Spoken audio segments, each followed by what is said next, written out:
పరిశుద్ధ నామానికి మహిమ కలుగును గాక. అందరికీ ప్రైజ్ లార్డ్, అందరికీ వందనాలు. వీడియోని వీక్షిస్తున్న దేవుని బిడ్డలారా, మీ అందరినీ దేవుడు దీవించును గాక. ఈరోజు మరొక వాక్యాన్ని మనము ధ్యానం చేద్దాం.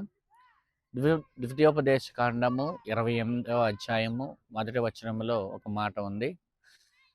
నీ దేవుడైన యెహోవా మాట శ్రద్ధగా విని ఆయన ఆజ్ఞలన్నిటినీ అనుసరించి నడిచిన ఎడల నీ దేవుడైన యెహోవా భూమి మీద ఉన్న సమస్త జనులందరికంటే కూడా నేను హెచ్చించును అనే వాక్యము అక్కడ రాయబడి ఉంది.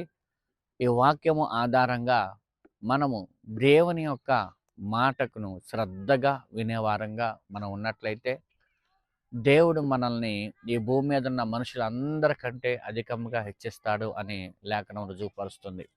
కాబట్టి మనం దేవుని మందిరానికి వెళ్ళామా అనేది కాదు, కానీ ఎన్నిసార్లు వెళ్ళాము అనేది కాదు, కానీ ఎంతగా మనం వెళ్తున్నాము అనేది కాదు, కానీ ఎంతగా మనము దేవుని వాక్యాన్ని శ్రద్ధగా వింటున్నామో అనేది చాలా ప్రాముఖ్యం.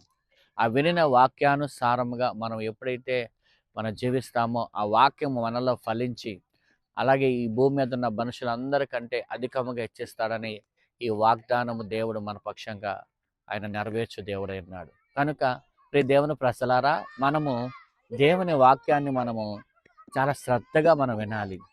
ఆ వాక్యాన్ని విని ఆ వాక్యాన్ని మనం అర్థం చేసుకొని ఆ వాక్యానుసారంగా మనం గనక జీవిస్తే గనక దేవుడు మనల్ని గొప్పగా హెచ్చించును గాక. ఈ వాక్యాన్ని దేవుడు